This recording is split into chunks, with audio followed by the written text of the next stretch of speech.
Muy bien, puesto que no hay ninguna pregunta,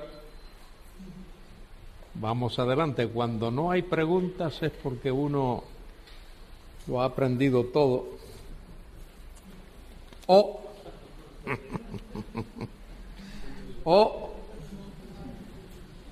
Muy bien, anoche vimos... ¿No se lo sabía de antes? Sí. Anoche vimos el tema este de las 70 semanas. Y otra vez quiero recalcar lo que generalmente se nos olvida. El texto dice 70 semanas están determinadas sobre tu pueblo y sobre tu santa ciudad para... Y luego hay 6 cosas. Ahí, 6 cosas. Muy bien, vimos anoche que esas eran semanas de años, explicamos por qué, que se trata de el pueblo de Daniel, el pueblo de Israel, pueblo judío, y de la ciudad de Daniel, la ciudad de Jerusalén. Y hasta que esas 70 semanas no se cumplan, esas 6 cosas que Dios declara ahí que se han de cumplir sobre el pueblo de Daniel y la ciudad de Daniel, no se van a cumplir. De manera que desde la salida de la orden para restaurar a Jerusalén hasta el Mesías príncipe, 7 semanas y 62 semanas, que hacen un total de 69 o 483 años. Eso está muy claramente estipulado por el hecho, dice la Enciclopedia Británica, dice que la fecha de la antigüedad más exacta que hay es la del reinado del rey Artajerjes. Lo dice la Enciclopedia Británica, que es este personaje mencionado aquí, Nehemías 2, y dice Nehemías que en el año 20 de Artajerjes ocurre esto, y el año 20 de Artajerjes es precisamente esta fecha, el 4 de marzo del año 444, mes de Nisan, día primero. Y luego entonces las 69 semanas, que serían un total de 173.830 días, abarca precisamente hasta el 29 de marzo del año 33 después de Cristo, que es el día cuando el Señor hizo su entrada triunfal, así llamada, mal llamada, que nosotros llamamos el Domingo de Ramos. Esas fechas, ahora no habría tiempo para hablar mucho de esto, pero los calendarios de la antigüedad han sido revisados y actualizados a medida que las fechas se conocen con mayor exactitud. Sabemos que el rey Herodes el Grande murió en el año 4 antes de Cristo. Ahí tenemos un problema, porque si el Señor nació en tiempos del rey Herodes el Grande y Herodes murió en el año 4, eso significa antes de Cristo, que el Señor tuvo que haber nacido antes del año 4 antes de Cristo, porque si no tendríamos un gravísimo problema de historia ahí. Bueno, el Señor debió de haber nacido entre el año 6 y el año 4 antes de Cristo, porque cuando los sabios del Oriente fueron a Jerusalén y preguntaron dónde está el rey de los judíos que ha nacido, Herodes les indicó, primero mandó a llamar a los escribas, luego instruyó a aquellos sabios que fueran a Belén y luego que regresaran para informarles. Los sabios dirigidos por Dios no hicieron eso porque sabían que Herodes era un malvado y Herodes los iba a matar. Entonces se fueron secretamente, y cuando Herodes se enteró de aquello, dio una orden que mandó a matar, que se matasen a todos los niños de 2 años abajo. Entonces, si Herodes murió en el año 4, eso debió de haber ocurrido cerca del año 6 antes de Cristo, para que hubiese ese periodo de 2 años. De manera que el Señor Jesucristo no murió a los 30 años, como a veces cantamos en algunos de nuestros himnos. Seguro que los que compusieron esos himnos tenían muy buenas intenciones, pero no tuvieron oportunidad de estudiar los calendarios. El Señor Jesucristo seguro que murió por el año 33 de la era cristiana, y tendría ya entre 36 y 37 años cuando murió. Muy bien. Luego, el Mesías príncipe es nuestro Señor Jesucristo. Ahora, hay un periodo de tiempo entre la presentación del Mesías príncipe, que repito, es el día cuando Él se ofrece a la nación de Israel como su rey, como su rey. Ahí termina la semana 69. La cruz no ocurre dentro de la semana 69 y mucho menos dentro de la semana 70. Ocurre en este periodo, que es una especie de paréntesis profético. Ahí ocurre la muerte de Cristo en la cruz, su resurrección, su ascensión a la gloria, la venida del Espíritu Santo el día de Pentecostés, el nacimiento de la Iglesia, la destrucción de Jerusalén en el año 70, la diáspora, ¿entendéis la palabra diáspora, verdad? Pues de sobra conocido, es el esparcimiento, el exilio del pueblo judío a partir del año 70 por prácticamente todas las naciones del mundo. Primero fuera de la Palestina, luego en Europa, en distintas naciones de Europa. Cuando las Américas son descubiertas en el año 1492, pues ellos emigran, muchos de ellos, a las Américas, de manera que hay pueblo judío en todas las naciones de la tierra. Muy bien, luego se habla allí en Daniel 9:27 de otra semana, y por otra semana, o por una semana, que tiene que ser la última, una semana. Dice que ese personaje, el príncipe que ha de venir, este príncipe que ha de venir por una semana, él fuerza, obliga, impone. Esas serían maneras de traducir esa palabrita hebrea, ese verbo hebreo gadal. Gadal significa fuerza, algo fuerte.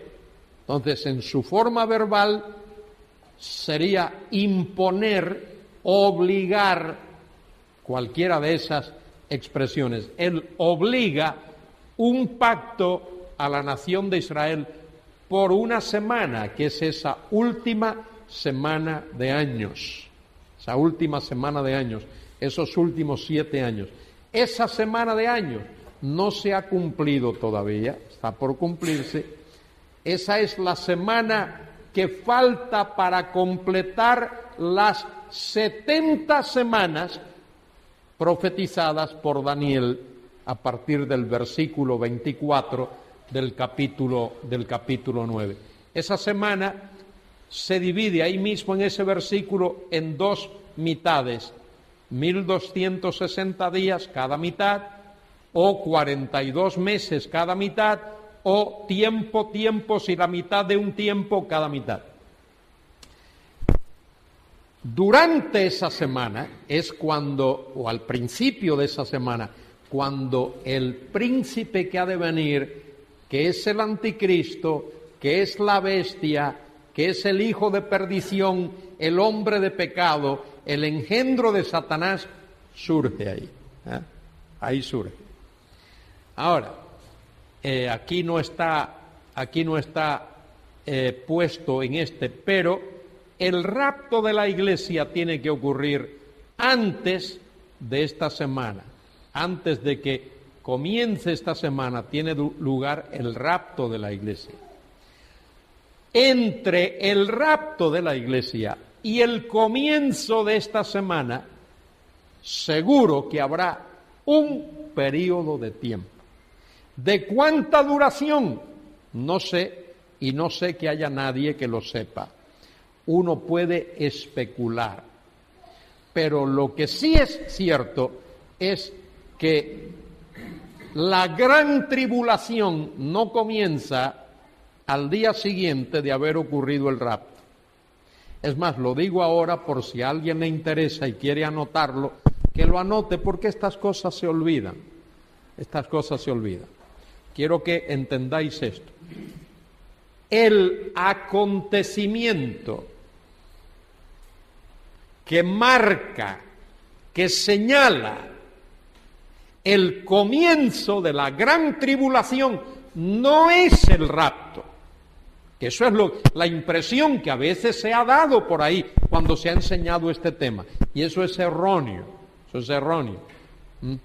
Tenemos que ser lo más precisos posible a la hora de explicar las Escrituras y la teología.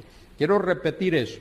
El rapto no es el acontecimiento que señala, que marca el comienzo de la gran tribulación.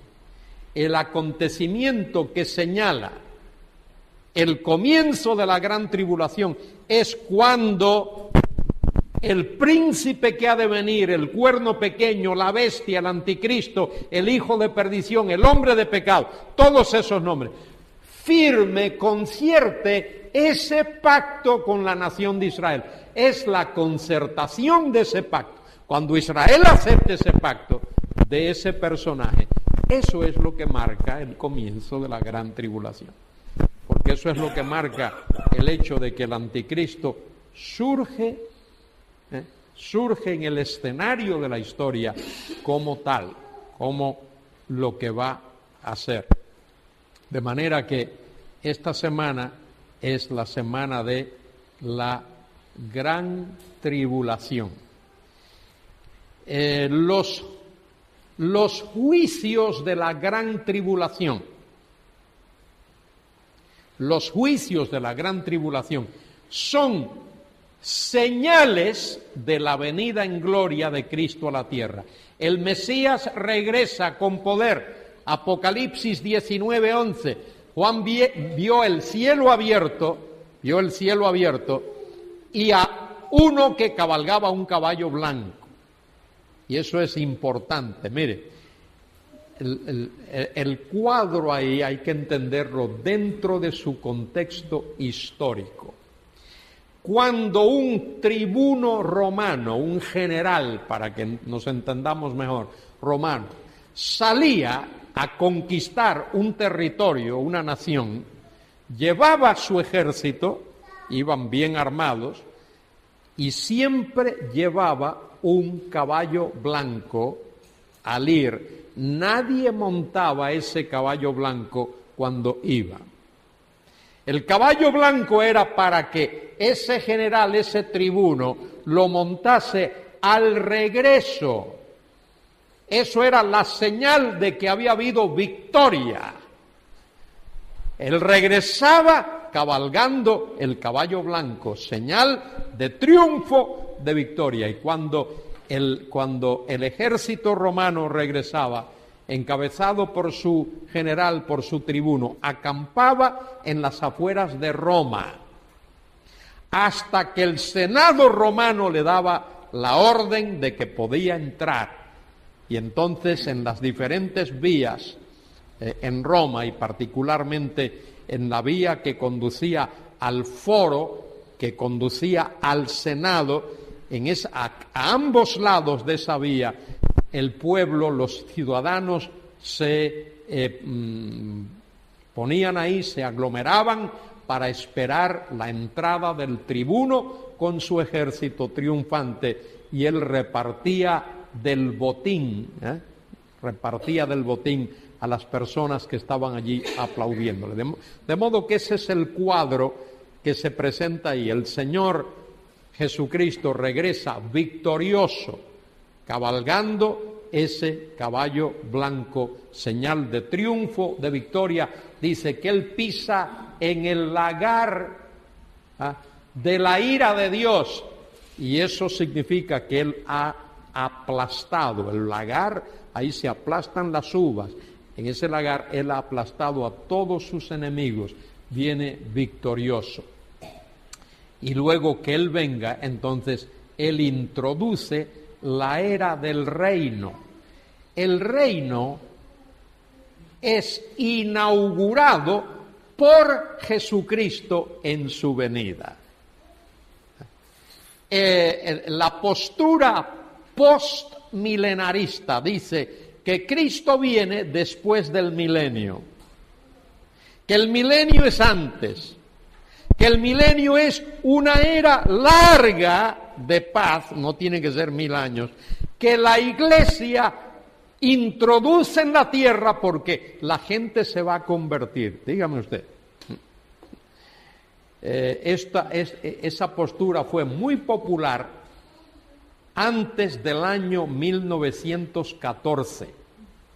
Yo no sé si hay alguien aquí que vivió en el año 1914. Tú no, ni tú tampoco, ni yo tampoco.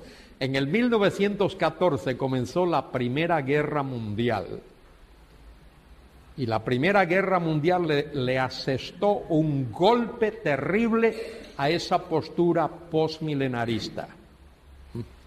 Terminó en el 1918, la Primera Guerra Mundial, Tratado de Brest-Litovsk.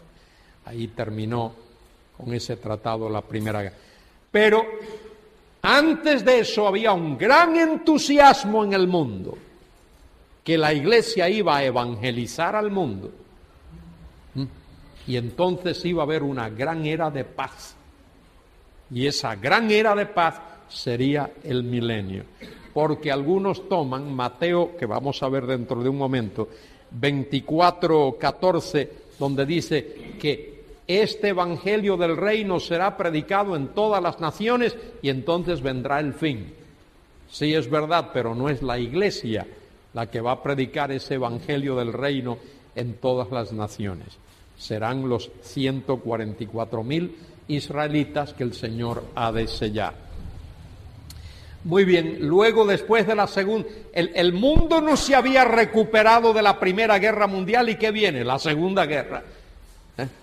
Ya Hitler estaba armando las suyas y en la cárcel escribió aquel famoso libro que fue la base de la Segunda Guerra, Mein Kampf, mi lucha. Y su lucha era su afán de ganar todo el mundo. Y luego la Segunda Guerra no acaba de terminar y fue la guerra de Corea. Y la guerra de Corea no había terminado bien todavía, la guerra de Vietnam. Y eso ya nos trae al año 1960 y ya algunos nos acordamos de eso. Y luego todas las demás guerras. Y la situación del mundo hoy, y lo que dice la Biblia, que el mundo irá, los inicuos, los malvados irán como de mal en peor. Y este mundo va de mal en peor. Y si hay algo bueno en esta situación presente, es lo malo que se está poniendo. Eso es lo único bueno que hay. Lo malo que se está poniendo. Porque entre peor se ponga, más cerca está el día cuando el Señor ha de recoger a su iglesia. Entonces, mucha gente que anda por ahí, que anda con ese entusiasmo, y hoy tenemos todas esas organizaciones, ONGs y no sé qué, de la paz y de no sé cuánto, todo eso es producto del humanismo. El humanismo es un movimiento prácticamente religioso que, bueno, comenzó hace muchos años, pero con el Renacimiento, 1350 en adelante, va creciendo, y luego en la época moderna, lo que se llama el siglo de las luces, siglo XIX, en 1800 y pico, se llama humanismo secular. Y eso es lo que está dominando al mundo hoy. Eso es lo que domina las escuelas donde muchos de vosotros, padres, mandáis a vuestros niños. Es lo que domina las escuelas secundarias, es lo que domina la universidad, es lo que domina los medios de comunicación, es lo que domina las películas, es lo que está dominando la política en el mundo. ¿Y saben lo que le está dominando? Este concepto, que la medida de las cosas es el hombre. El hombre es la medida, no Dios. No Dios. Que lo importante en el mundo es el hombre y sus necesidades, no Dios. Y eso es lo que está ocurriendo en el mundo hoy. De manera que esa teología postmilenarista, quedan pocos, muy pocos postmilenaristas. Yo conozco 1 o 2 teólogos postmilenaristas que creo que cuando se mueran el movimiento va a perecer. Y luego la otra postura que se llama amilenarista, la palabra a significa no, sin, no milenio. En realidad no es eso lo que ellos creen. No es eso. Lo que ellos dicen es que no habrá un reinado terrenal de Cristo en esta tierra terrenal que dure 1000 años. Eso es lo que ellos niegan. Que el milenio se está, algunos dicen, efectuando ahora en el cielo o en la tierra a través de la iglesia, que la iglesia es el reino. Entonces, ¿qué es lo que hacen? Alegorizan las escrituras. Ya hablé de esto un día. La alegorización, la espiritualización de la Biblia. La Biblia hay que interpretarla tal como está escrita, literalmente, tomando en cuenta el hecho de que hay figuras de dicción, pero hay que interpretarla literalmente. Muy bien, ya esto lo he mencionado, el 29 de marzo del 33, Lucas 19, 28 al 40, tiene lugar lo que se llama la entrada triunfal, que es cumplimiento de Zacarías 9:9, cuando el Señor hace su entrada en Jerusalén. Muy bien, ahora podemos ver un poquito esto, otra vez desde la salida de la orden hasta el Mesías príncipe. Ese es nuestro Señor Jesucristo. Habrá 7 semanas y 62 semanas, un total de 69, 483 años. Y luego habla del príncipe que ha de venir, que es el que aparece en Apocalipsis, capítulo 6, versículo 2. ¿Os acordáis lo que ocurre allí en Apocalipsis 6? No os acordáis. El Señor, el Cordero, comienza a romper los sellos de un rollo. Ese rollo contiene todos los juicios que Dios va a derramar sobre este mundo, toda la revelación de esos juicios sobre este mundo. Ese rollo, dicho con otras palabras, contiene la manera como Dios va a consumar su plan eterno. Cómo Dios va a consumar su plan eterno. Y entonces el Cordero es el único digno de desatar esos sellos. Y cuando Él rompe o desata o quiebra el primer sello, dice que se escucha una voz que dice, ven, y en vuestras Biblias dice, y mira.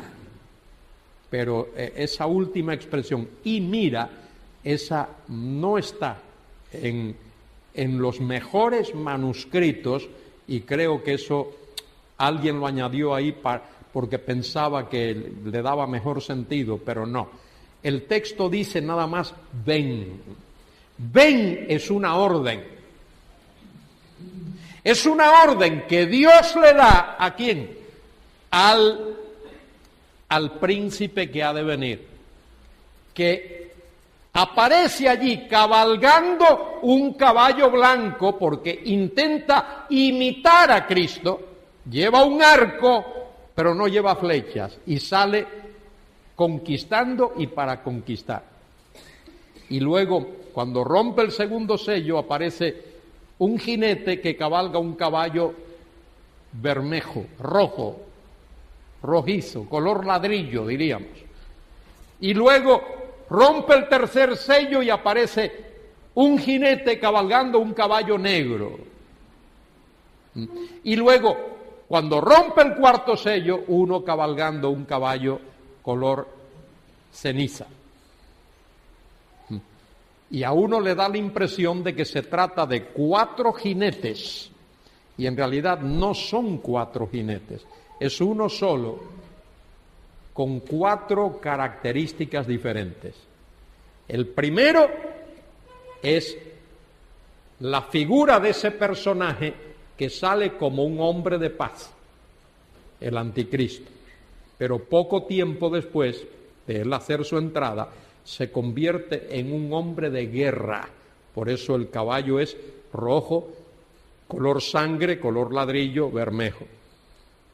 Luego, el caballo negro, porque la guerra trae hambre. Y si os fijáis allí, dice que para poder comprar trigo para comer un día, un hombre tiene que invertir el sueldo de ese día, que era un denario. Y si compraba la peor comida, pues eso, para darle de comer a su familia. De manera que habrá crisis económica. Y hago esta advertencia, porque si vosotros escucháis las noticias y sois hombres, aquí hombres y mujeres que trabajan, pues uno oye, escucha las noticias del empleo, del desempleo, de los sueldos, de la bolsa y de los bancos y de no sé qué y de no sé cuánto. Mire, un día el mundo va a recibir, es probable que nosotros no estemos aquí, pero el mundo va a recibir la gran noticia de que ha habido un colapso económico en el mundo, un colapso económico en el mundo. Las bolsas y los bancos y todo lo que tiene que ver con especulación, porque bancos y bolsas y comercio, todo eso tiene que ver con especulación. Hoy lo tenemos, pero a lo mejor mañana no lo tenemos. De manera que, aunque voy a hablar de esto antes de que concluya esta semana, honestamente, la única postura que hace de verdad honor a las Escrituras, a la totalidad de ella, a la interpretación de toda la Biblia, la única que de verdad honra la interpretación de las Escrituras es la postura premilenarista, que Cristo vendrá antes de que comience el milenio, porque Él mismo lo va a inaugurar. Es Él quien trae ese milenio, ese reino glorioso. Y durante ese reino glorioso el Señor va a cumplir todas las promesas que le hizo a Abraham, a Isaac, a Jacob y a David. Y en esta tierra, por primera vez, la humanidad va a experimentar paz verdadera, justicia verdadera, santidad verdadera, y la gloria de Jehová se va a desplegar por toda la faz de la tierra como las aguas cubren el mar. Muy bien, aquí podéis ver la verificación de esto, la verificación de estos 880, aquí está, desde la orden hasta el año 476, que es el año de la caída del Imperio Romano, ¿eh? Y luego estos 476 por este número de días da esta cantidad, 173.740 días. Y entonces hay que añadir 116 días por el año bisiesto, que es un año sí, un año no.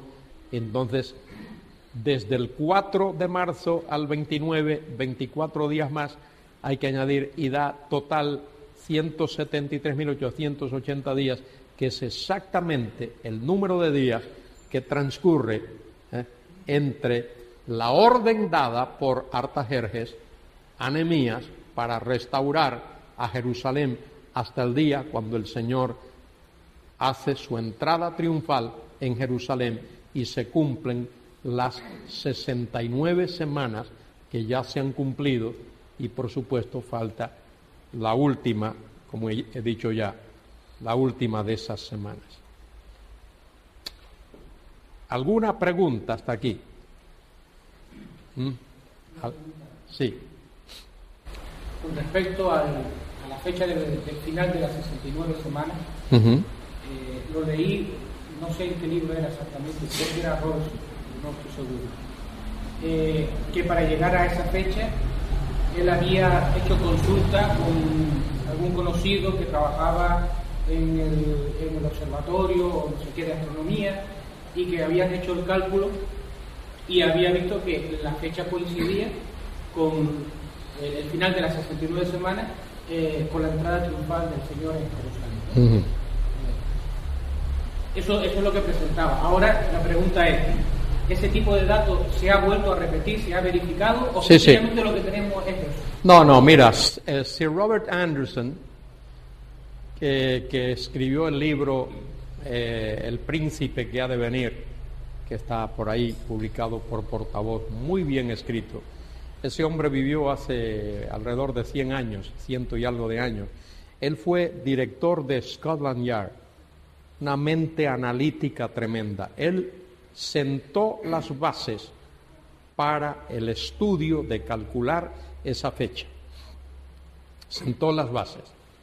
Todavía, cuando él hizo ese cálculo, había algún problemilla con el calendario, con las fechas, pero esas fechas ahora han sido precisadas. En el libro mío, Daniel y el Reino Mesiánico, yo hago alusión a un profesor que tuve en el seminario, Harold Hohner, que ha hecho probablemente la mejor cronología, y hay un libro de él, no sé, no creo que esté en castellano, sobre ese tema de las cronologías, y honestamente es preciso, es muy, pero muy preciso ese cálculo. ¿Alguna otra pregunta antes de seguir a lo que vamos a ver ahora de Daniel de Mateo capítulo 24? Una pregunta breve que se me olvida. Sí.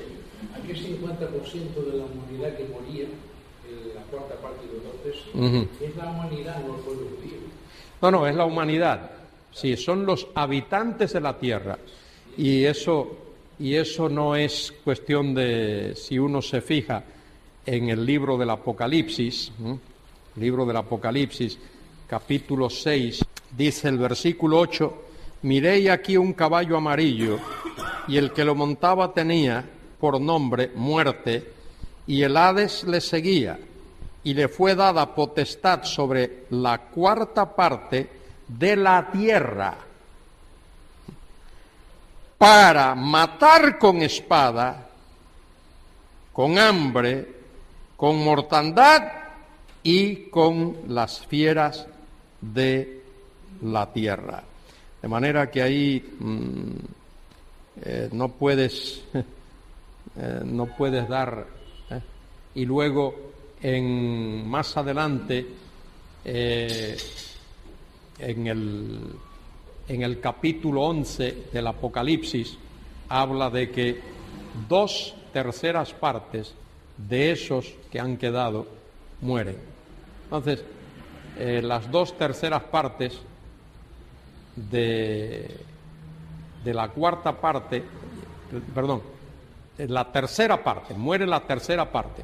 La tercera parte de los que han quedado, más la cuarta parte de los que han muerto, equivale a la mitad, si te acuerdas de hacer esa operación matemática. ¿Vale? ¿Alguna otra aclaración que haya que hacer?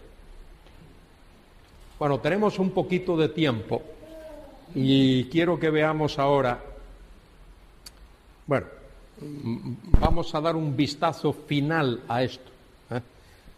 Vamos a dar un vistazo final a esto porque aquí es donde quiero que veáis que es desde la salida de la orden para restaurar y edificar a Jerusalén hasta el Mesías príncipe habrá 7 semanas y 62 semanas, que hacen un total de 69, ya eso lo hemos dicho, ¿verdad?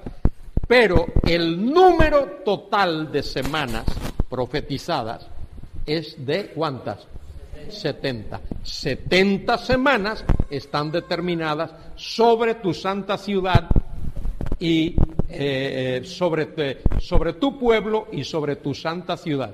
¿Para qué? Para terminar la prevaricación, poner fin al pecado, expiar la iniquidad, traer la justicia perdurable, sellar la visión y la profecía y ungir al lugar santísimo.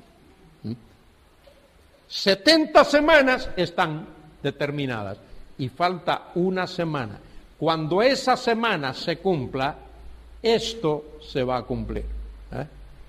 Cuando esta última semana se cumpla, que hará un total de 70 semanas, entonces esto se cumple en la nación de Israel.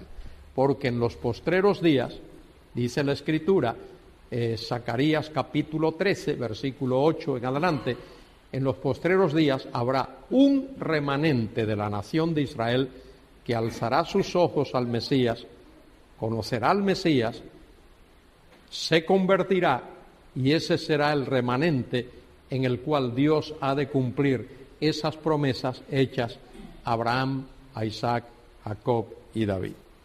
Muy bien, Mateo capítulo 24. Mateo capítulo 24.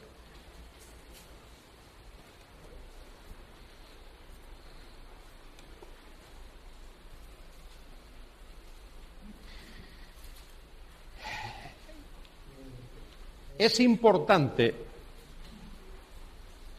cuando uno estudia cualquier libro de la Biblia, después de leerlo, un mínimo de una docena de veces, preguntarse cuál es el argumento de este libro. ¿Por qué es que la gente no entiende la Biblia? Porque la gente ve la Biblia como si fuese hojitas sueltas. ¿Sabes lo que es hojitas sueltas? Tú coges esta hojita por aquí, esta por acá, y entonces vas reuniendo. La Biblia no es así. La Biblia hay que entender su argumento. El argumento de toda la Biblia y el argumento de cada uno de los libros de la Biblia.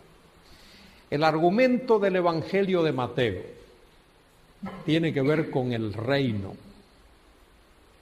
Con el reino. Mateo escribió su evangelio, ese evangelio, por el año 50 de la era cristiana. Y la pregunta que Mateo contesta en ese libro es algo así: ¿qué ha pasado con el reino que Juan el Bautizador ofreció, que Jesús ofreció y que los apóstoles proclamaron? ¿Qué ha pasado con ese reino? Esa es la pregunta clave del Evangelio de Mateo.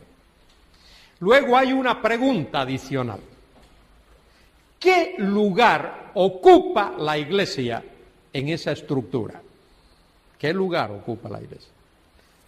Y Mateo comienza hablando precisamente así: libro de la genealogía o del Génesis de Jesucristo, hijo de David, hijo de Abraham. Hijo de David lo conecta con el reino. Hijo de Abraham lo conecta con las naciones de la tierra.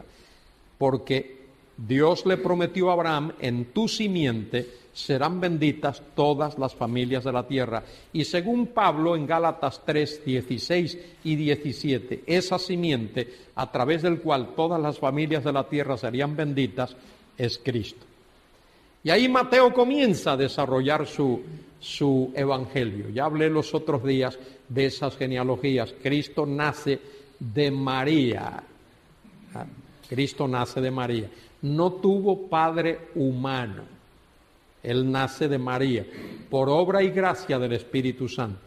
María concibió al Señor virginalmente, y María fue virgen antes del parto, pero no después. Después ella vivió una vida normal con José y tuvieron más hijos e hijas. Bueno, pero José tenía los derechos legales del trono. Esto lo expliqué los otros días. No podía hacer uso de esos derechos por una maldición que había, pero él pudo hacer lo que hizo. Él adoptó a Jesús. Adoptó a Jesús y vertió en él esos derechos legales. De manera que Jesús cumple estrictamente los requisitos estipulados por la palabra de Dios. Que fuese descendiente de David, y lo era a través de María, que era descendiente de David, aunque por Natán, que no tenía derecho al trono. Para tener derecho al trono tiene que ser de la familia de David a través de Salomón. Pero debido a la maldición de Conías o Jeconías, los descendientes de David, por esa línea, físicamente ellos no podían ocupar el trono. Pero Jesús físicamente no procede de esa rama de David, pero José adopta a Jesús y entonces Jesús cumple tanto el requisito legal como el requisito físico. Eso es eso lo vemos en el capítulo 1 y en el capítulo 2. Y cuando entramos en el capítulo 3, vemos el inicio del ministerio de Juan, que bautiza a Jesús, y sabemos algo de la historia ahí. Juan no quería bautizar a Jesús, y el Señor le dice: deja para que se cumpla toda justicia. Eso habría que explicarlo, este no es el momento. Pero Juan bautiza a Jesús, y después de su bautismo, el Señor es arrebatado por el Espíritu al desierto. No se trata de un desierto como Sahara, sino un lugar despoblado. Hay un monte grande que se ve desde Jericó. Se entiende que ese es el sitio donde el Señor fue tentado. El Señor fue tentado por Satanás, pero fue llevado por el Espíritu. Fue llevado por el Espíritu. Él fue tentado en el área de su humanidad. En el área de su humanidad.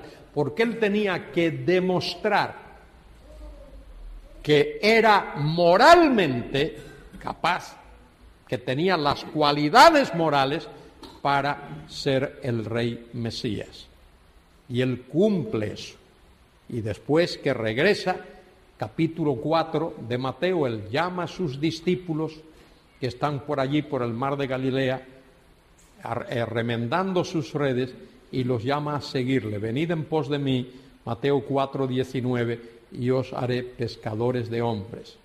Y luego, capítulos 5, 6 y 7, el Señor les enseña lo que conocemos con el nombre del Sermón del Monte, las bienaventuranzas.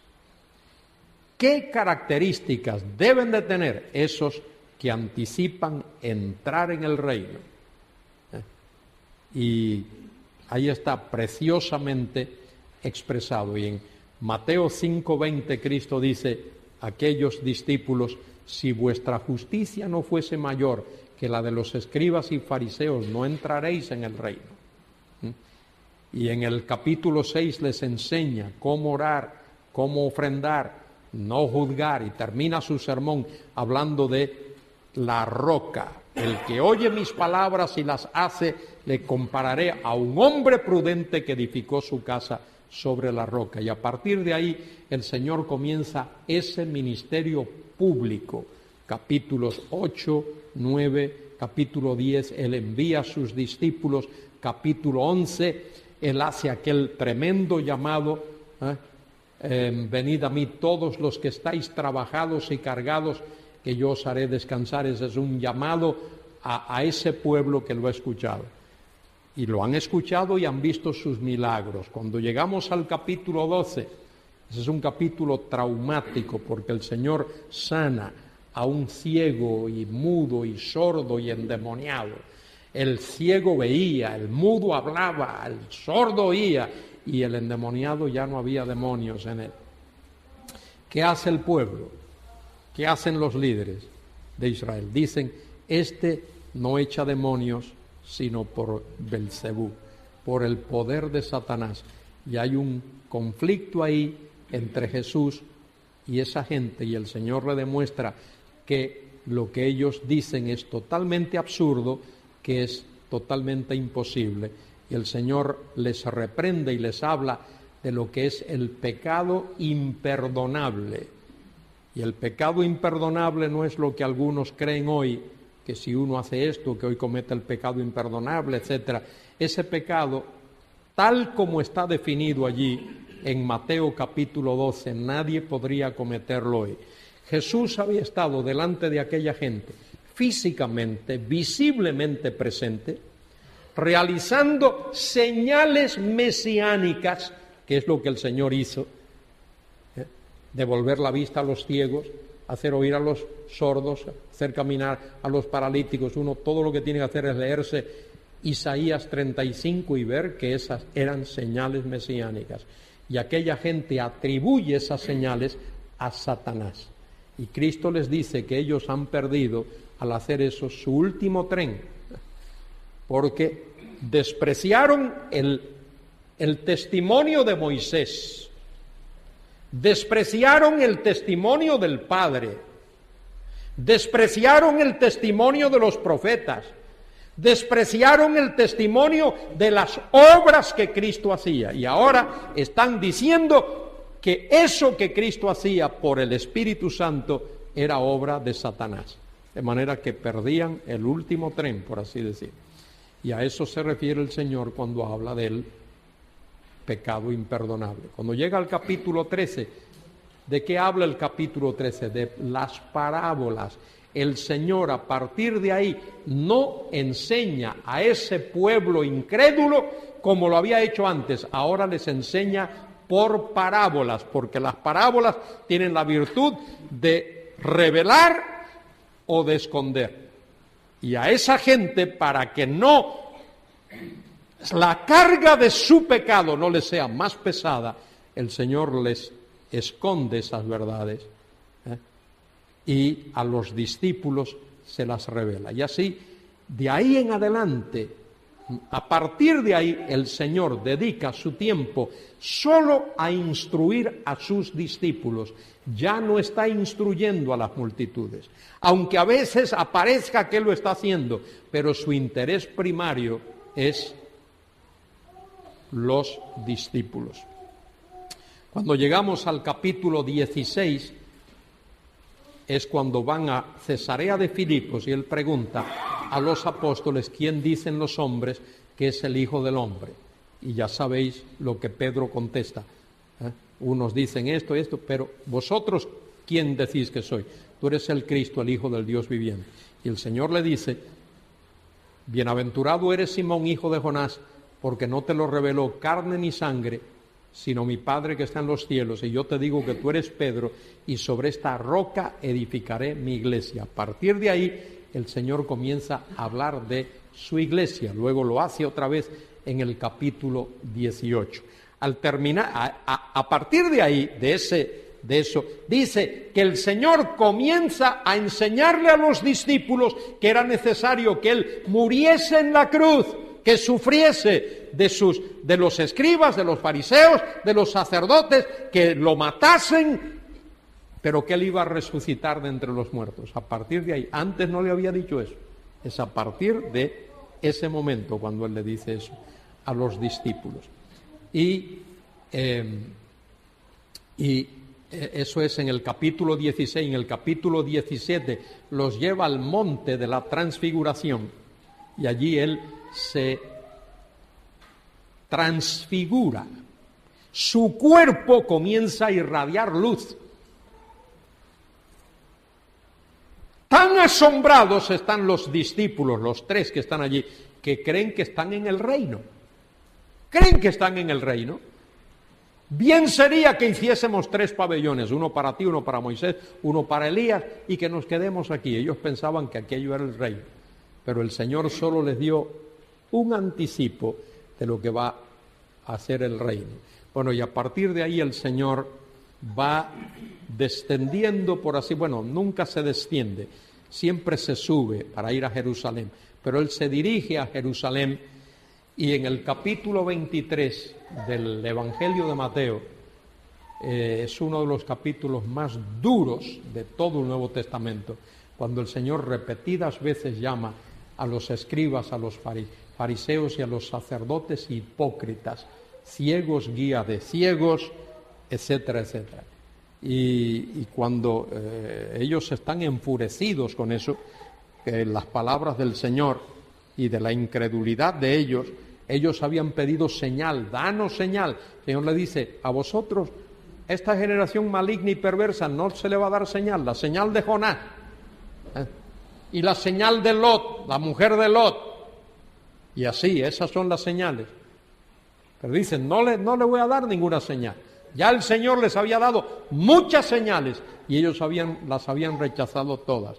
Y el capítulo 23 de Mateo, vosotros bien sabéis, termina con aquella nota trágica. El Señor dice, Jerusalén, Jerusalén, que matas a los profetas y apedreas a los que te son enviados.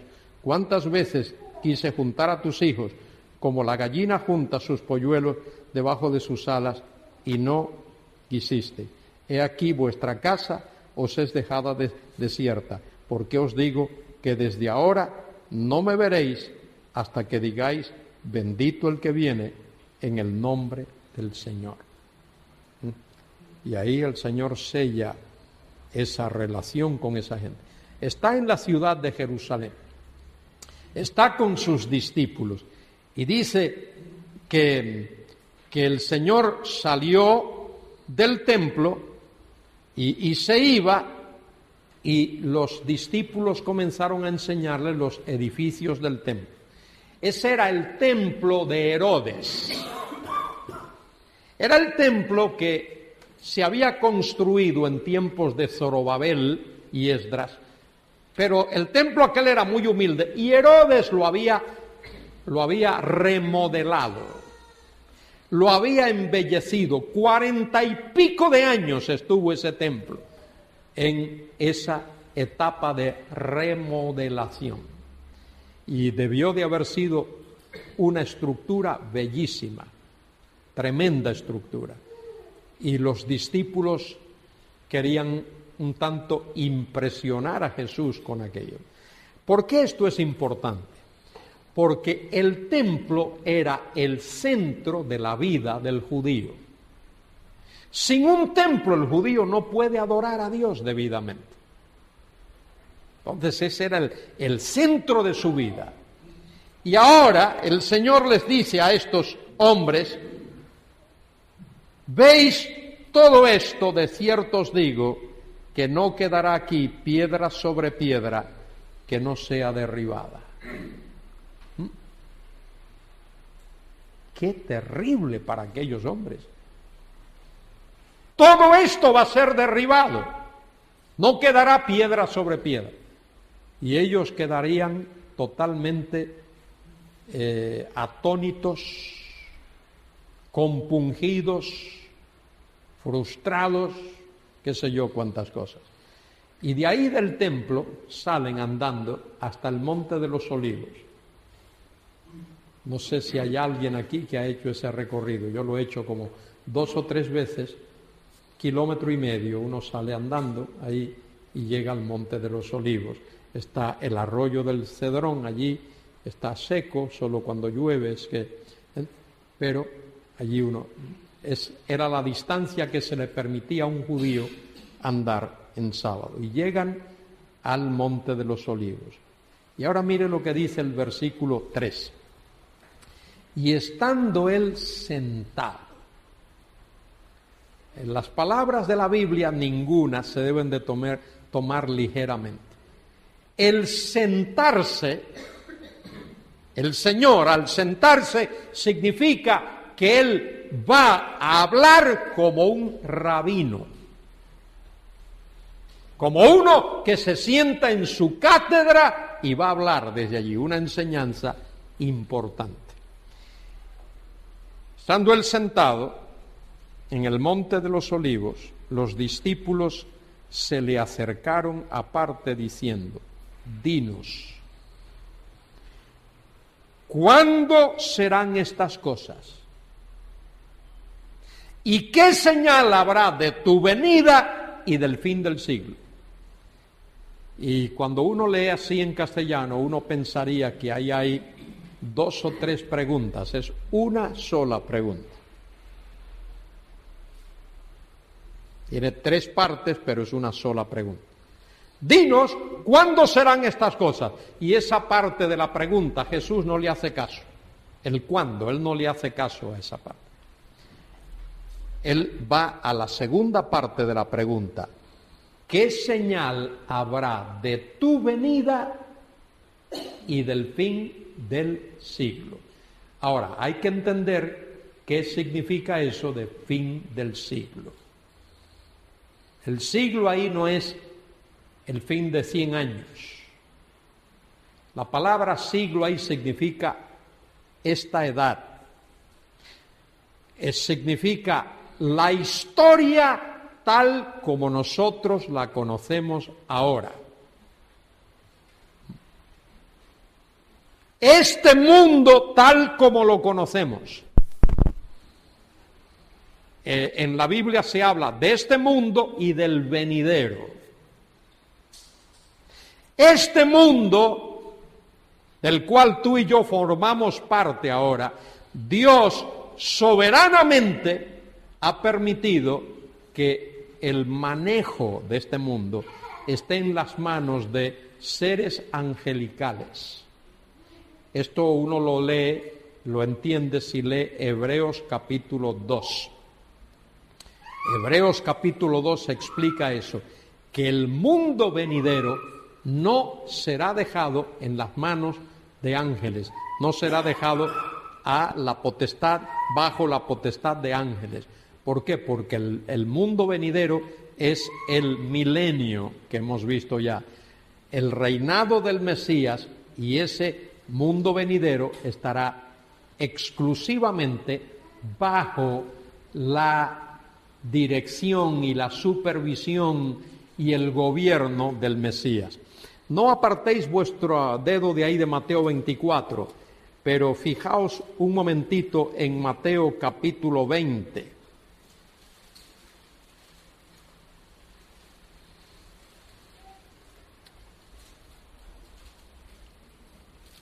Un momentito, Mateo 19. Mateo 19, un capítulo antes. Los discípulos le habían dicho al Señor, Pedro le dijo, Señor, nosotros lo hemos dejado todo por ti, ¿qué tendremos? ¿Qué recompensa tendremos en el futuro? Mire lo que Jesús le dice, Mateo 19, 28. Jesús le dijo, de cierto os digo que en la regeneración, mira qué palabrita es, en la palingenesía en el texto griego. La misma palabra que se utiliza para describir cuando una persona nace de nuevo, se convierte. Pero ahí el Señor usa esa palabra para hablar de lo que va a ocurrir en este mundo cuando Él venga. En el mundo venidero, ¿qué va a ocurrir? Míralo, aquí está, no es invento mío. Jesús le dijo, de cierto os digo, que en la regeneración, y ahora viene una frase epexegética, una frase explicativa de lo que regeneración significa. Cuando el Hijo del Hombre se siente en el trono de su gloria, Ese es el milenio, ese es el reino. Eso no ha ocurrido todavía. Vosotros que me habéis seguido, también os sentaréis sobre 12 tronos para juzgar a las 12 tribus de Israel.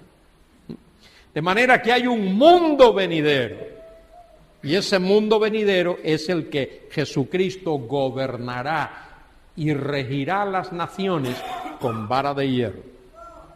Muy bien, ¿cuándo serán estas cosas y qué señal habrá de tu venida y del fin del siglo? Mire la intuición teológica de estos hombres.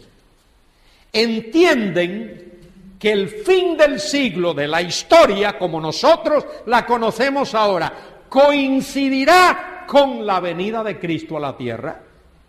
¿Qué señal habrá de tu venida y del fin del siglo? Porque esos acontecimientos habrán de coincidir. Y ahora Jesús les va a explicar. Mire lo que le explica el Señor. Versículo 4. Respondiendo Jesús, les dijo: mirad que nadie os engañe. En estas cosas es fácil que uno sea engañado. Muy fácil. Mirad que nadie os engañe. Ahora, esto que Cristo está diciendo aquí, en el capítulo 24 de Mateo, y luego en el capítulo 25 de Mateo, no tiene que ver con la iglesia. ¿Qué señal habrá de tu venida en gloria? Ya la iglesia ha sido arrebatada muchos años antes. Tiene que ver con la segunda venida de Cristo a la tierra, que será visible, corporal, literal, judicial, cataclísmica. No tiene que ver nada con el rapto. Mateo 24 y 25 no tienen que ver con el rapto, no tienen que ver con la iglesia. Ya la iglesia está en la presencia del Señor. Muy bien, mirad que nadie os engañe, porque vendrán muchos en mi nombre diciendo: yo soy el Cristo. Aparecerán impostores: yo soy el Cristo. Y a muchos engañarán. A muchos engañarán. Gente que no tiene conocimiento de las Escrituras, gente que habrá quedado en la tierra después del rapto y no conocen las Escrituras. Y oiréis de guerras y rumores de guerras. Mirad que no os turbéis, porque es necesario que todo esto acontezca, pero aún no es el fin. Habrá guerras y rumores de guerras en ese tiempo, mucho más de lo que hay ahora, porque todo ese periodo de la tribulación, todo ese periodo será de guerras. Ese hombre que cabalga el caballo blanco, luego cabalga el caballo bermejo, guerra, habrá guerras. El mundo estará dividido en por lo menos 4 sectores. 4 poderíos mundiales. Habrá uno al sur de Israel, probablemente constituido por naciones árabes. Habrá uno al norte de Israel, países que están al norte de Israel. Ahí puede estar desde Turquía hasta muchísimos otros países, y de los que en un tiempo formaron parte del bloque soviético. Habrá otro al oriente, los países asiáticos, China, India, Japón, todos esos. Y luego habrá el bloque occidental encabezado por el anticristo, lo que será el resurgir del antiguo imperio romano. Ya de esto hablé una de estas noches. Muy bien, guerras y rumores de guerra, pero todavía no es el fin, dice el Señor, porque se levantará nación contra nación y reino contra reino, y habrá pestes y hambres y terremotos en diferentes lugares. Esas serán señales de ese período de la tribulación, pero serán señales sobrenaturales. Es Dios quien ha intervenido ahí en todas estas cosas. Y el mundo estará pensando que puede encontrarle una solución, que el anticristo puede resolver su problema. El mundo anda detrás de un brujo. ¿Sabes lo que es un brujo? Alguien que le resuelva sus problemas sin que él tenga que hacer nada. Eso es lo que la humanidad quiere. Un político, un jefe de Estado, un caudillo, un superhombre que le resuelva todos los problemas, sean problemas de educación, de salud, de problemas sociales, todos los problemas que tenga, de vivienda, de lo que sea. Bueno, dice el Señor, mire lo que dice, versículo 8, todo esto será principio de dolores. Principio de dolores, ¿dolores de qué? De parto, dolores de parto. Y los dolores de parto, las mujeres que han tenido hijos saben que esos dolores, primero comienza un dolorcito, al cabo de varias horas otro dolorcito, y así, pero luego el dolor se va haciendo más intenso y el tiempo entre dolor y dolor se hace más agudo. Se hace más agudo. Dice el Señor, esto será principio de dolores. Versículo 9, posiblemente hasta el 8 ahí, eso describa la primera mitad de la tribulación, la primera parte de la tribulación. Versículo 9. Entonces os entregarán a tribulación y os matarán. Eso se refiere a judíos que han de vivir durante ese periodo, porque habrá la ola de antisemitismo peor que ha habido en toda la historia de la humanidad. La peor ola de antisemitismo. Entonces os entregarán a tribulación y os matarán. Y seréis aborrecidos de todas las gentes por causa de mi nombre. Las gentes, los gentiles, los goyim, seréis aborrecidos por los gentiles.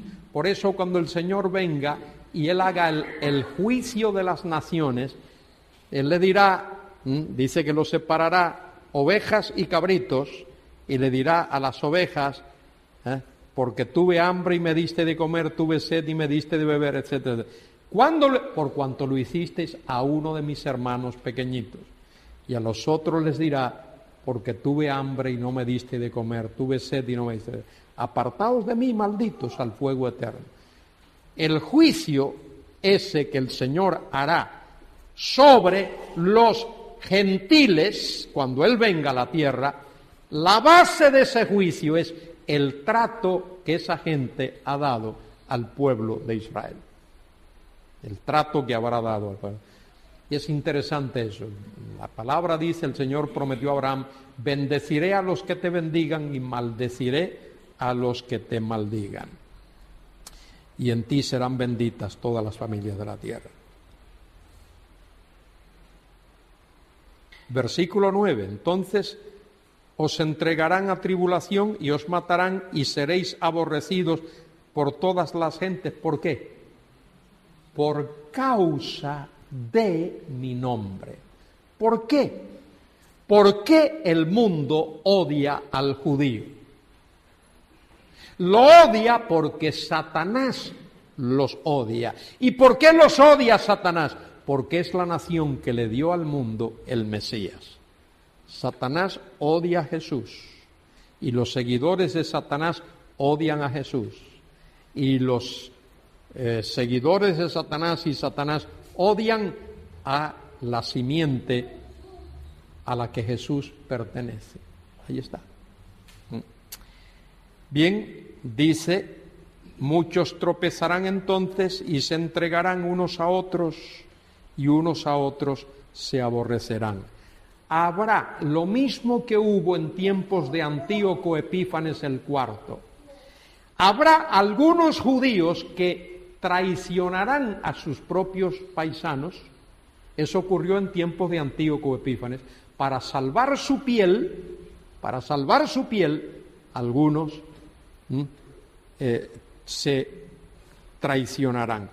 Muchos falsos profetas se levantarán y engañarán a muchos, y por haberse multiplicado la maldad, el amor de muchos se enfriará.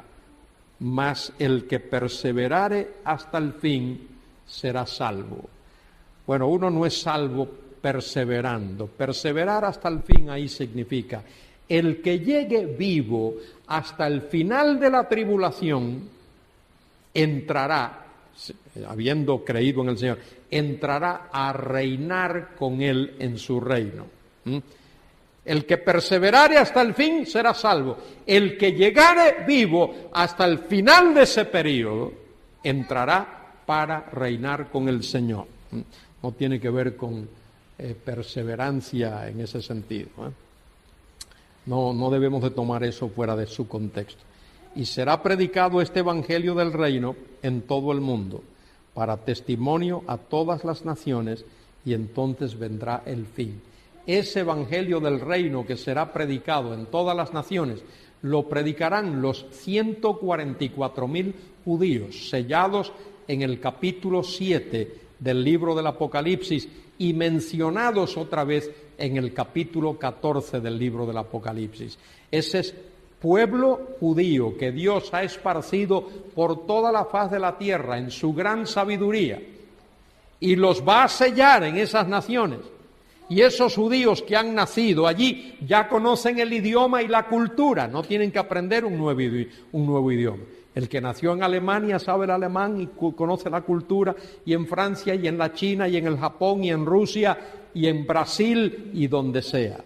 En su gran sabiduría Dios ha esparcido a ese pueblo para que cuando llegue la hora ellos den ese testimonio en todas las naciones.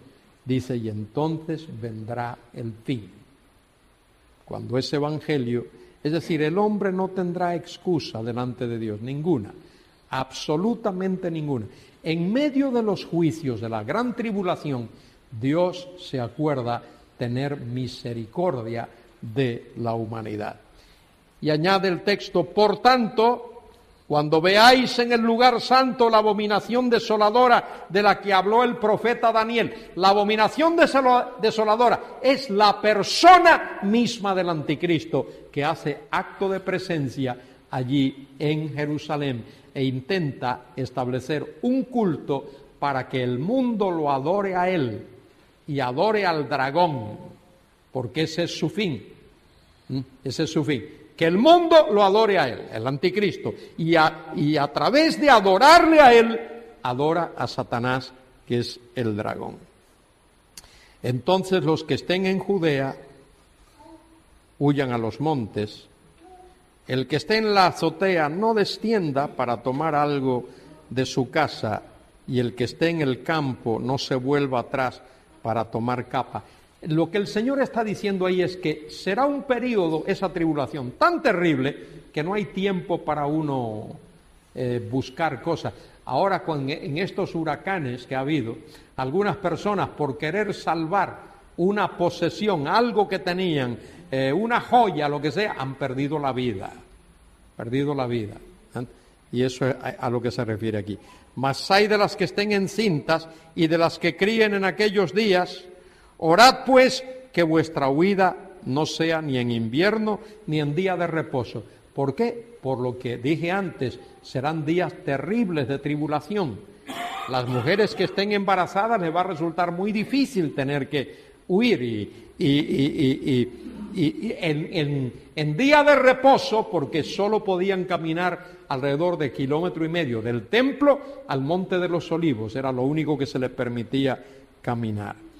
Porque habrá entonces, mire, Cristo mismo lo profetiza, mírela ahí está, porque habrá entonces gran tribulación, cual no la ha habido desde el principio del mundo hasta ahora, ni la habrá. Es una tribulación sin precedentes que tendrá lugar en el mundo, ni la habrá. Y si aquellos días no fuesen acortados, nadie sería salvo, mas por causa de los escogidos, aquellos días serán acortados. Eso no significa que los días van a ser de 23 horas ni de 22. Significa que Dios va a permitir que la tribulación solo dure 7 años. Y la segunda mitad, que es la parte más dura, evidente, que evidentemente, solo dure esos 42 meses, 3 años y medio. De ahí Dios no va a permitir que dure más. Entonces, si alguno dijere, mirad, aquí está el Cristo, o mirad, allí está, no lo creáis, porque se levantarán falsos cristos y falsos profetas, y harán grandes señales y prodigios, de tal manera que engañarán, si fuere posible, aún a los escogidos. Ya os lo he dicho, así que si os dijeren, mirad, está en el desierto, no salgáis, o está en los aposentos, no lo creáis, porque como el relámpago que sale del oriente y se muestra hasta el occidente, así será también la venida del Hijo del Hombre. Eso del relámpago, eso significa que habrá una señal universal que anuncia la venida de Cristo. Es el anuncio de que Él viene. Y Él viene acompañado de juicios. Los juicios de las copas de Apocalipsis capítulo 16 acompañan a Cristo en su venida. Son simultáneos con Cristo en su venida. De manera que aparecerá esa señal en el cielo, anunciando que Él viene. ¿Sabe lo que ocurre? ¿Alguien puede decirme qué ocurre? ¿Sabe lo que ocurre? Cuán gloriosa será la mañana cuando venga Jesús el Salvador, las naciones unidas cual hermanas, bienvenida daremos al Señor. ¿Creéis que eso es lo que va a ocurrir? Estáis equivocados si creéis eso. Estáis equivocados si creéis eso. Miren lo que va a ocurrir. Léelo conmigo. Léelo conmigo. Apocalipsis capítulo 11. Apocalipsis capítulo 11. Versículo 15. El séptimo ángel tocó la trompeta, y hubo grandes voces en el cielo que decían, los reinos, mejor como está en el griego, el reino, Dios lo ve como uno solo, el reino del mundo ha venido a ser de nuestro Señor y de su Cristo, y Él reinará por los siglos de los siglos. Y los 24 ancianos que estaban sentados delante de Dios en sus tronos, se postraron sobre sus rostros y adoraron a Dios, diciendo, te damos gracias, Señor Dios Todopoderoso, el que eres y eras y el que has de venir, porque has tomado tu gran poder y has reinado. ¿Y qué dice después? ¿Qué dice? ¿Ah? Y se airaron las naciones. Venga con eso de que las naciones unidas cual hermana. Las naciones se llenan de ira, no quieren que Él venga. Los reyes de la tierra, los príncipes, los alcaldes, los militares, los jueces, los hombres de negocios, todos los grandes, no quieren que Él venga. ¿Sabes por qué? Porque el día que Él venga, se les acabó lo que habían estado haciendo. ¿Han estado robando? Ya se les acabó. ¿Habían estado? Se les acabó. ¿Habían estado? Se les acabó. Entonces se llenan de ira, no quieren que Él venga. Y se airaron las naciones, dice el texto. Y mire, os lo voy a enseñar en otro pasaje. Salmo 2. Salmo 2. Ahí está. Ese pasaje, mira, contempla ese día. ¿Por qué se amotinan las gentes, los gentiles? Y los pueblos piensan cosas vanas. Se levantarán los reyes de la tierra y príncipes consultarán unidos contra Jehová y contra su ungido, diciendo, rompamos sus ligaduras, echemos de nosotros sus cuerdas. Eso es lo que dice. ¿Sabe lo que va a pasar? Y el que mora en los cielos los mira y se ríe. Dice, ¿pero qué estáis hablando, tontos? ¿Qué estáis diciendo? Si yo he puesto mi rey sobre Sión, mi santo monte, ¿de qué habláis? ¿De qué habláis? El mundo no se va a llenar de gozo y de alegría cuando vea esa señal. ¿Sabe lo que va a ocurrir? El anticristo va a reunir sus fuerzas, todos sus soldados, millones de... Y los reyes del oriente que vienen siguiendo el rumbo del río Éufrates y se están preparando para un encuentro final y decisivo entre ambos grandes ejércitos, cuando ven esa señal, momentito, vamos a hacer pacto, vamos a ponernos de acuerdo, porque con quien tenemos que luchar es contra ese que viene. Y en lugar de pelear contra ellos, se unen, Salmo 2 lo acabamos de leer, para guerrear, para hacer guerra contra Jehová y contra su ungido. Ahí está el texto. ¿Sabes? Ahí siempre ha estado ahí. Siempre ha estado ahí. Desde que tengo Biblia, ahí ha estado, no se ha movido de ahí. Bueno, vamos a ver qué más dice el texto.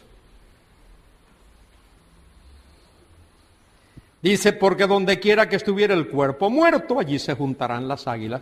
Eso es la señal. Cuando hay un animal muerto por el campo, ahí están los buitres. Y uno sabe que hay un animal muerto porque ve muchos buitres, aves de rapiña. Bueno, el Señor dice, esta gente lo sabía porque había ovejas y las ovejas morían y pasa, que cuando esa señal, estén vigentes, eso anuncia que el día ha llegado, se lo está advirtiendo aquí a estos. Dame un momentito más, que ya es la hora, pero dame unos minutitos más antes de terminar. Versículo 29, miren lo que dice. E inmediatamente después de la tribulación de aquellos días. E inmediatamente, yo no sé de otra manera, de qué otra manera se podría traducir el adverbio que aparece ahí. E inmediatamente después de la tribulación de aquellos días. Mire, el sol se oscurecerá, la luna no dará su resplandor, las estrellas caerán del cielo, las potencias de los cielos serán conmovidas, entonces aparecerá la señal del Hijo del Hombre en el cielo, y entonces lamentarán todas las tribus de la tierra y verán al Hijo del Hombre viniendo con las nubes del cielo con poder y gran gloria. O en algunos manuscritos dice con gran gloria y gran poder. O con gran poder y gran gloria. Las dos cosas. Y enviará sus ángeles con gran voz de trompeta y juntarán a sus escogidos de los cuatro vientos de un extremo del cielo hasta el otro. Esos escogidos son los que han sido salvos durante la gran tribulación. Estén en el África o en el Asia o en el sitio donde estén, por la predicación de los 144.000. De la higuera aprended la parábola. Cuando su rama está tierna y brotan las hojas, sabéis que el verano está cerca. Es una señal. Para el judío era una señal. Allí el cultivo de la higuera era bastante acentuado, muy común. Y dice, así también vosotros, cuando veáis todas estas cosas, conoced que está cerca a las puertas. De cierto os digo que no pasará esta generación hasta que todo esto acontezca.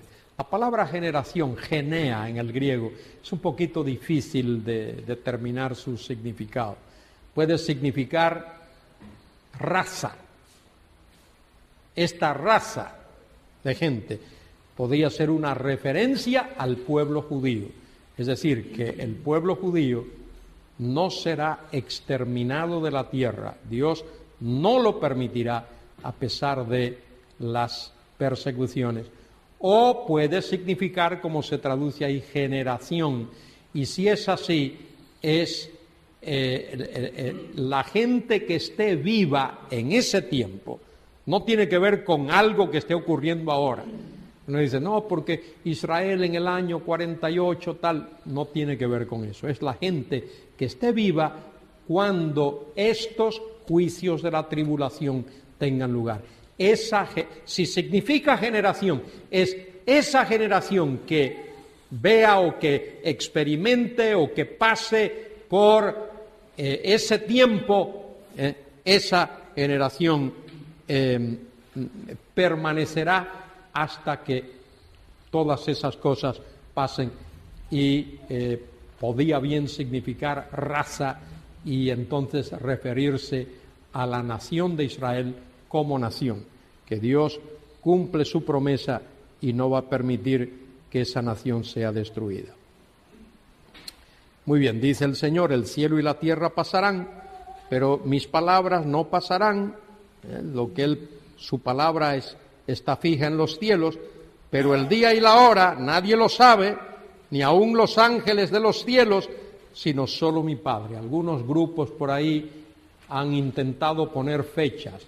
Los adventistas del séptimo día han hecho barbaridades, y otros grupos, los testigos de Jehová y no sé quién más, muchos de esas sectas, de esos grupos, se han puesto a poner fechas, y a lo mejor hay por ahí algún inverecundo protestante que también ha puesto sus fechitas por ahí. El año 2000 decían, es el año. No tenemos que poner fechas de ningún tipo. Y sigamos la palabra. Es Dios quien determina cuándo estas cosas van a ocurrir. El día y la hora nadie sabe, ni aun los ángeles de los cielos, sino solo mi Padre. Jesús dice que solo el Padre lo sabe, pero por supuesto Jesús en aquel tiempo, cuando Él pronunció esto, Él escogió no saberlo, porque eso era parte de su humillación, no utilizar ciertos atributos que Él tenía. No utilizarlos, los tenía, pero no los utilizó. La pregunta es, ¿sabe Jesús hoy el día y la hora? Seguro que lo sabe, porque ya Él no está en esa etapa de su humillación. Él no está en esa etapa de su humillación.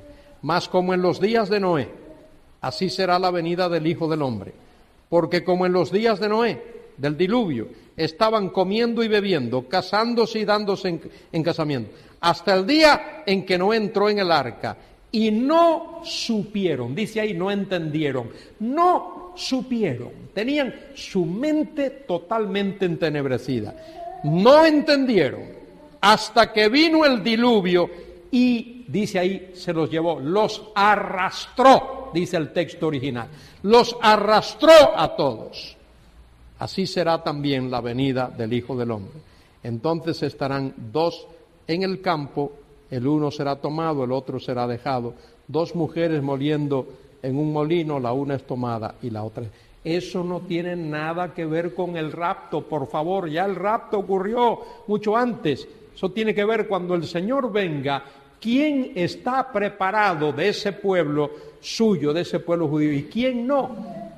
El que es tomado es al revés que con el rapto. El que es tomado para juicio, ese muere. El que es dejado para que entre a reinar con el Señor en su reino. En el rapto, el que es tomado es el salvo, el que es dejado es el que no es salvo. Pero aquí es al revés. El que es tomado para juicio. El que es dejado para que reine con el Señor en su reino. Y luego, a partir de ahí, varias veces hay advertencias respecto de su venida. El hecho de que aquellos que estén vivos en esa época deben de estar alertas, esperando ese día. Y eso tiene una aplicación para nosotros. Debemos de vivir nosotros cada día como si este fuese el día cuando el Señor nos ha de llevar a su presencia.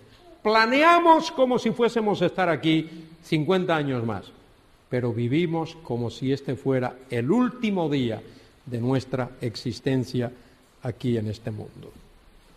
Muy bien, no hay preguntas, ¿verdad que no? Lo dejamos ahí. Llamada que nosotros llamamos el Domingo de Ramos.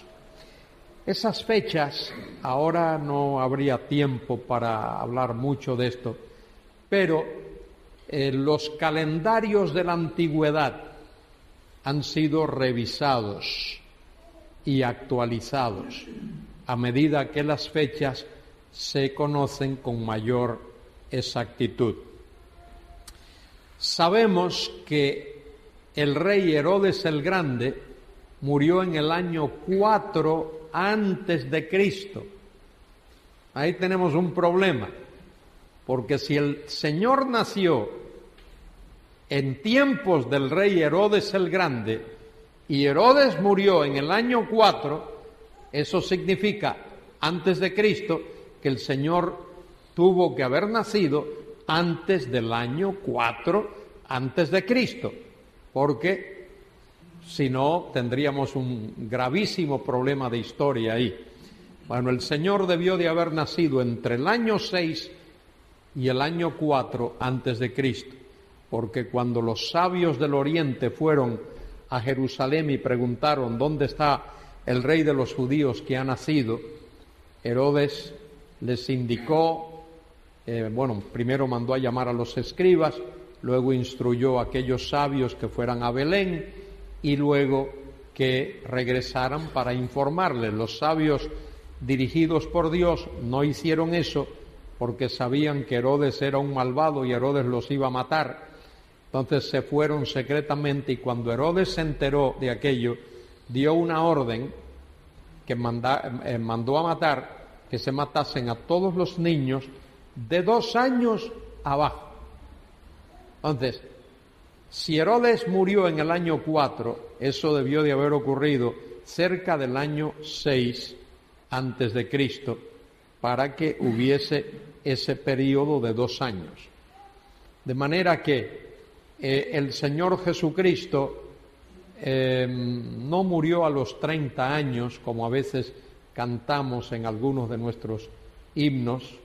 Seguro que los que compusieron esos himnos tenían muy buenas intenciones, pero no tuvieron oportunidad de estudiar los calendarios.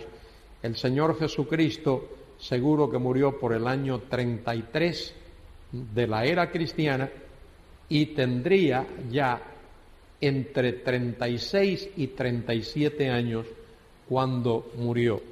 Muy bien. Luego, el Mesías príncipe es nuestro Señor Jesucristo.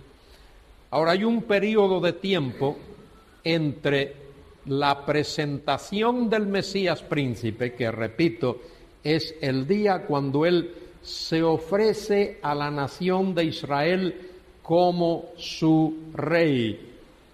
Como su rey. Muy bien, puesto que no hay ninguna pregunta, vamos adelante. Cuando no hay preguntas es porque uno lo ha aprendido todo.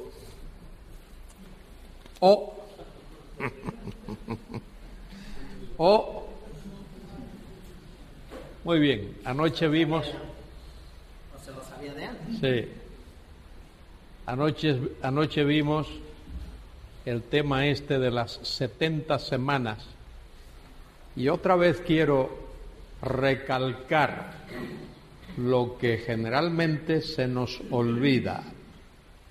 El texto dice 70 semanas están determinadas sobre tu pueblo y sobre tu santa ciudad para... Y luego hay 6 cosas. Ahí, 6 cosas. Muy bien, vimos anoche que esas eran semanas de años, explicamos por qué, que se trata de el pueblo de Daniel, el pueblo de Israel, pueblo judío, y de la ciudad de Daniel, la ciudad de Jerusalén. Y hasta que esas 70 semanas no se cumplan, esas 6 cosas que Dios declara ahí que se han de cumplir sobre el pueblo de Daniel y la ciudad de Daniel, no se van a cumplir.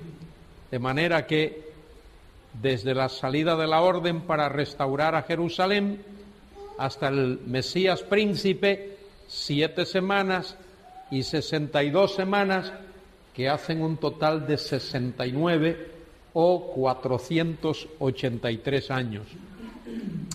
Eso está muy claramente estipulado por el hecho, dice la Enciclopedia Británica, dice que la fecha de la antigüedad más exacta que hay es la del reinado del rey Artajerjes.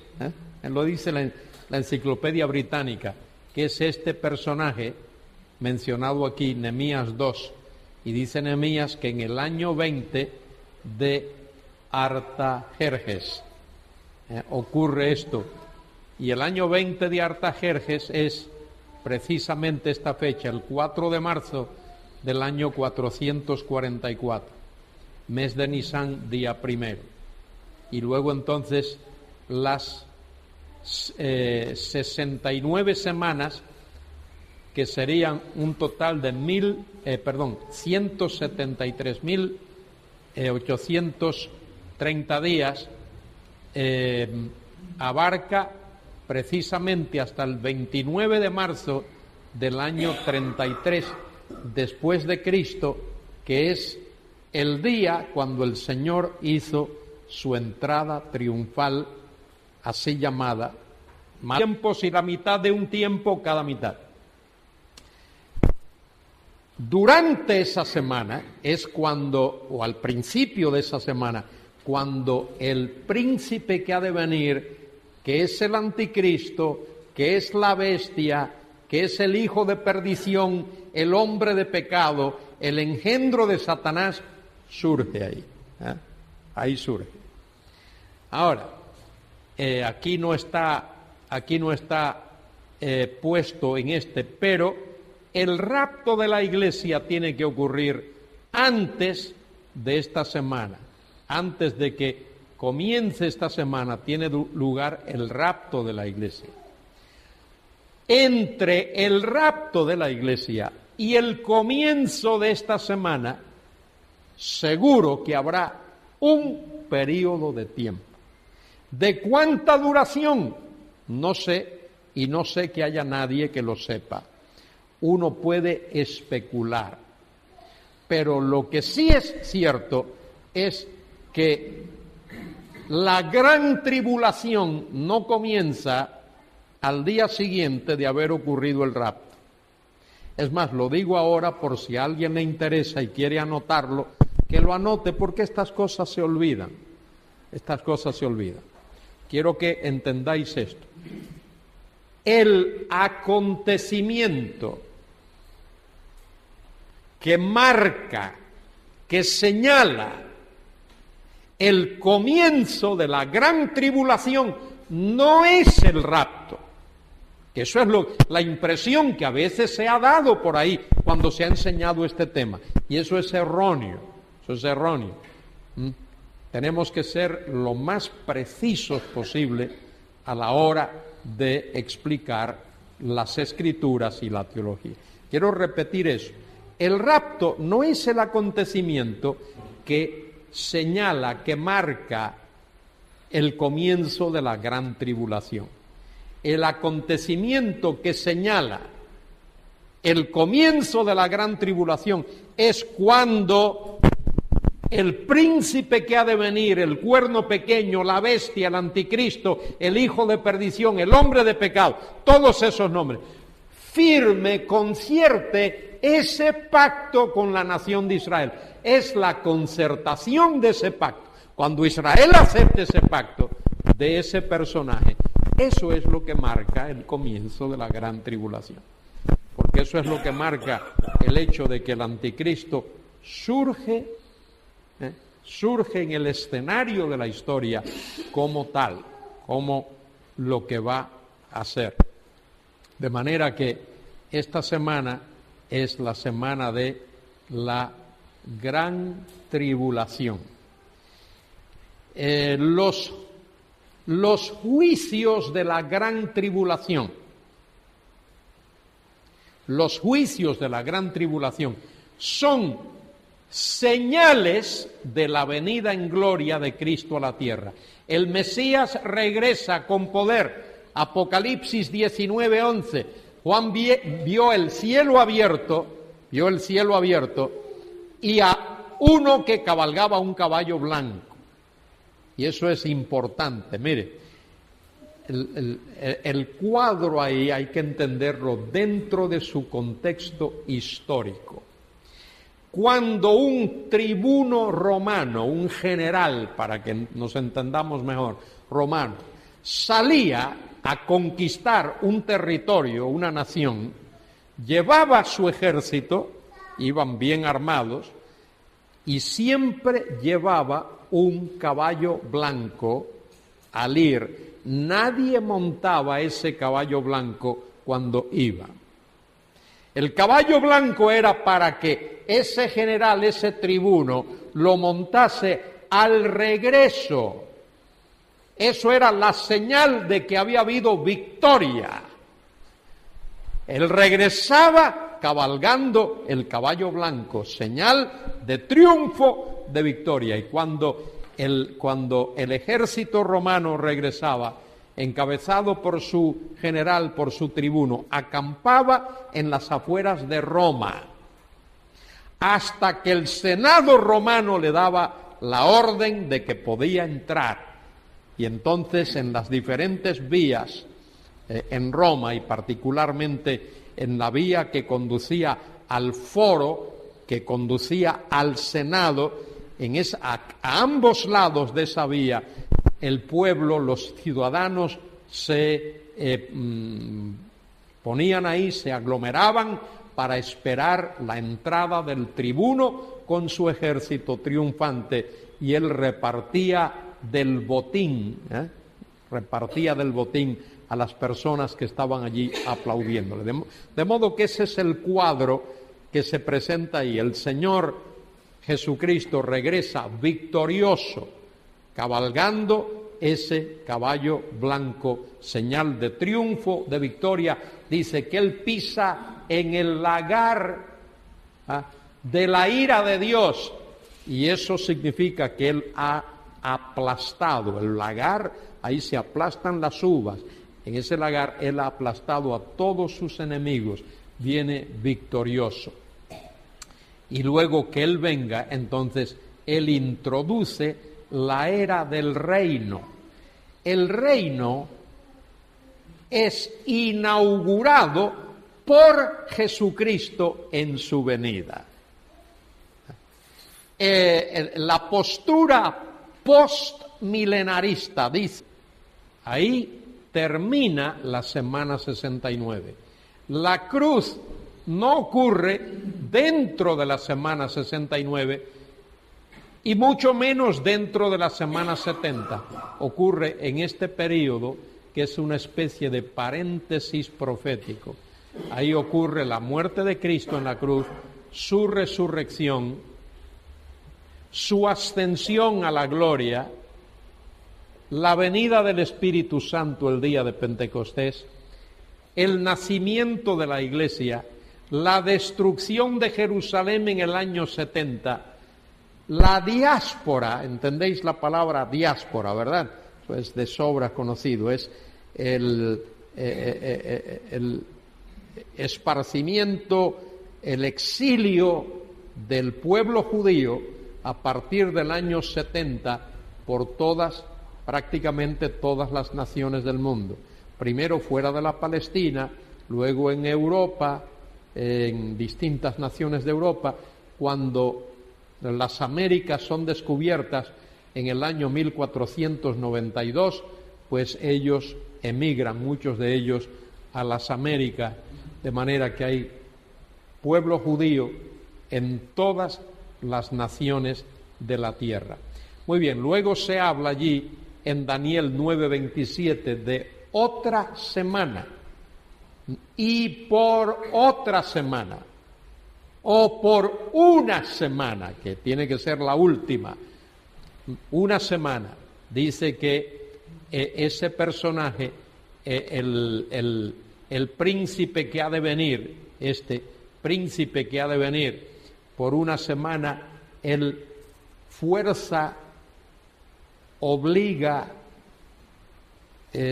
impone, esas serían maneras de traducir esa palabrita hebrea, ese verbo hebreo gadal.